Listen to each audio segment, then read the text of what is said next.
नमस्कार दोस्तों। आज हम आपको इस वीडियो में वह प्रसंग सुनाएंगे श्री रामचरितमानस से, जब श्री राम जी अपने तीनों भाइयों सहित चारों भैया विवाह के उपरांत अयोध्या में आते हैं। तो किस प्रकार से अयोध्या में उत्सव मनाया जाता है, मंगल ही मंगल चारों तरफ गाया जाता है और इसका क्या महत्व है, जो चौपाई में बताया गया है रामचरितमानस में, हम आपको अर्थपूर्वक सब सुनाएंगे। तो शुरू करते हैं वीडियो। बोलिए जय श्री राम। भूप बिलोक के लिए उड़लाई, बैठे हर्षि राजाय सुपाई। देखी रामु सब सभा जुरानी, लोचन लाभ अवधि अनुमानी। राजा ने देखते ही उन्हें हृदय से लगा लिया। तदंतर वे आज्ञा पाकर हर्षित होकर बैठ गए। श्री रामचंद्र जी के दर्शन कर और नेत्रों के लाभ की बस यही सीमा है, ऐसा अनुमान कर सारी सभा शीतल हो गई। पुनि वशिष्ठ मुनि कौसुख आए, सुबक सिंहासन मुनि बैठाए। सुनत समेत पूजी पद लागे, निरखे राम दो गुर अनुरागे। फिर मुनि वशिष्ठ जी और विश्वामित्र जी आए।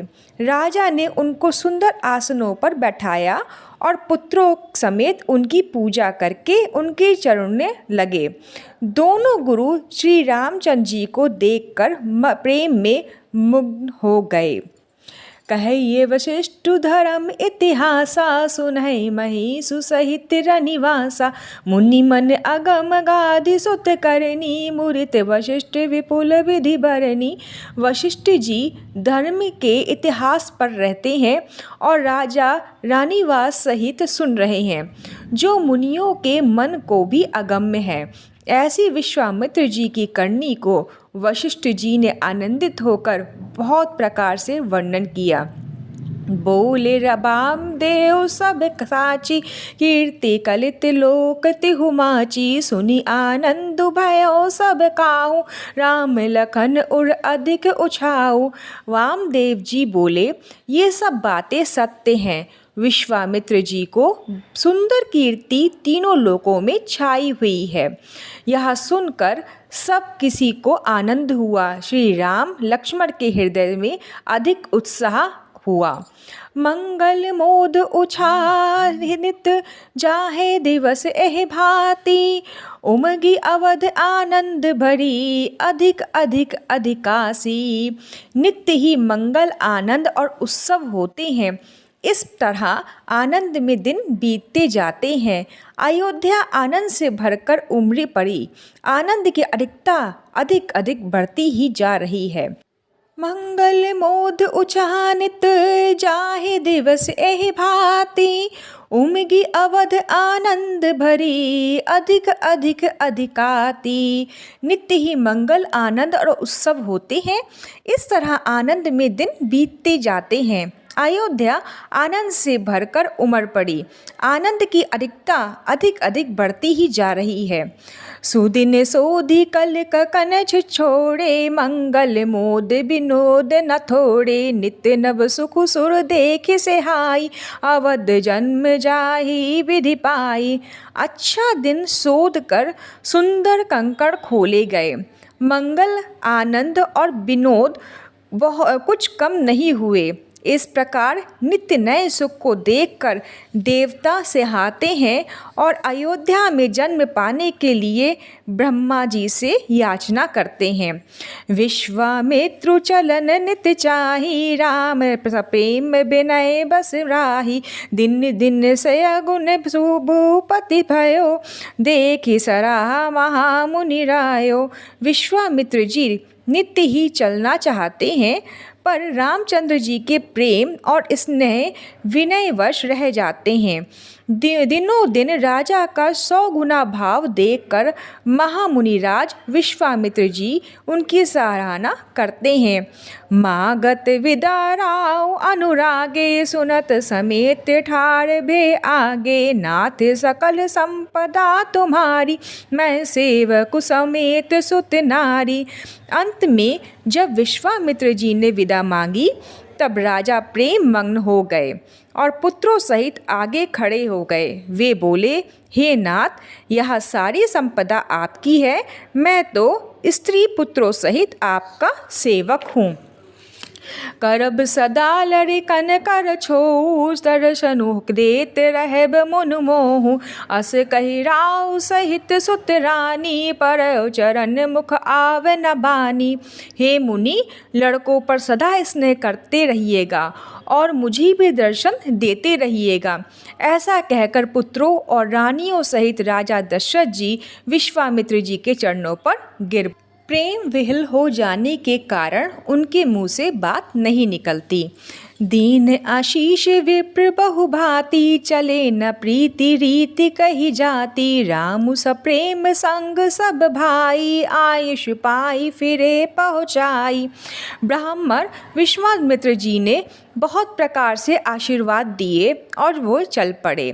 प्रीति की रीति कही नहीं जाती। सब भाइयों को साथ लेकर श्री रामचंद्र जी प्रेम के साथ उन्हें पहुंचाकर और आज्ञा पाकर लौटे। राम रूपो भूपति भगति, बहु उछाऊ आनंदु। जात सात मन ही मन, मुड़ित गाधि कुल चंदु। गाधि कुल की चंद्रमा विश्वामित्र जी बड़े हर्ष के साथ श्री रामचंद्र जी के रूप, राजा दशरथ जी की भक्ति, विवाह और उत्साह और आनंद को मन ही मन सराहते जाते हैं। वामदेव रघुकुल गुणगानी, बहुरी गादि सुत कथा बखानी। सुनी मुनि जुस सुजसु मन है मन राउ, बरनत आपन पुण्य प्रभाव। वामदेव जी और रघुकुल के गुरु ज्ञानी वशिष्ठ जी ने फिर विश्वामित्र जी को कथा बख्यान कही। मुनि का सुंदर यश सुनकर राजा मन ही मन अपने पुण्यों के प्रभाव का बखान करने लगे। बहुरे लोग राजा यशु भयो, सुनत समेत नृपति ग्रह गयो। जहाँ तहाँ राम बहो सबु गावा, सुजसु पुनित लोक तेहु छावा। आज्ञा हुई तब सब लोग अपने अपने घरों को लौटे। राजा दशरथ जी भी पुत्रों सहित महल में गए, जहाँ जहाँ सब श्री रामचंद्र जी के विवाह की गाथाएं गा रहे थे। श्री रामचंद्र जी का पवित्र सुयश तीनों लोकों में छा गया। आए ब्याई राम घर जब ते ही, बसई आनंद अवध सब तब ते। प्रभु बिहाई जस भयो छाऊ, सकहि न बर निगिरा अनि नाहू। जब से श्री रामचंद्र जी विवाह करके घर आए, तब से सब प्रकार का आनंद अयोध्या में आकर बसने लगा। प्रभु के विवाह में जैसा आनंद उत्साह हुआ, उसे सरस्वती और सर्पों के राजा शेष जी भी नहीं कह सकते।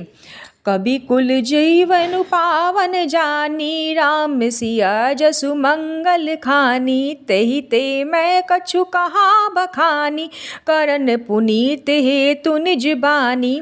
श्री सीता राम जी के यश को, कवि कुल के जीवन को पवित्र करने वाला और मंगलों की खान जानकर, इससे मैंने अपनी वाणी को पवित्र करने के लिए कुछ थोड़ा सा व्याख्यान कहा है। निज गिरा पावनी करन कारण, राम जसु तुलसी कहो। रघुबीर चरित अपार, बारधि पारु कभी कोने लहो। अपबीत बेहाउ छाल, मंगल सुनी जे सादर गावे। वैदेही राम प्रसाद ते जन सर्वदा सुख पावहि। अपनी वाणी को पवित्र करने के लिए तुलसी ने राम का यश कहा, नहीं तो श्री रघुनाथ जी का चरित्र अपार समुद्र है, किसी कवि ने उसका पार न पाया है। जो लोग यज्ञोपवीत और विवाह के मंगलमय उत्सव पर वर्णन आदर के साथ सुनकर गावेंगे, वे लोग श्री जानकी जी और श्री राम जी की कृपा से सदा सुख पावेंगे। सिय रघुवीर बिहाउ जे, सप्रेम गावे सुनई। तिन कहु सदा उछाऊ मंगल, या तन राम जसु। श्री राम सीता जी की विवाह प्रसंगों को जो लोग प्रेम पूर्वक गाएंगे सुनेंगे उनके लिए सदा उत्साह आनंद ही आनंद उत्साह ही उत्साह होगा, क्योंकि श्री रामचंद्र जी का यश मंगल का धाम है। कलयुग के संपूर्ण पापों को विध्वंस करने वाले श्री रामचरितमानस का यह पहला सोपान है जो बालकांड से लिया गया है। यहाँ आपको पता ही चल गया होगा इन चौपाइयों के माध्यम से, अधिक क्या कहें कि ये प्रसंग आप अगर बराबर सुनते रहते हैं तो आपके घर में सदा ही प्रभु श्री राम और सीता जी की कृपा से उत्साह ही उत्साह होगा, कभी कोई दुख बाधा तो पास में आएगी ही नहीं। फिर मिलते एक नई वीडियो में, तब तक ओम नमो भगवते वासुदेवाय नमः।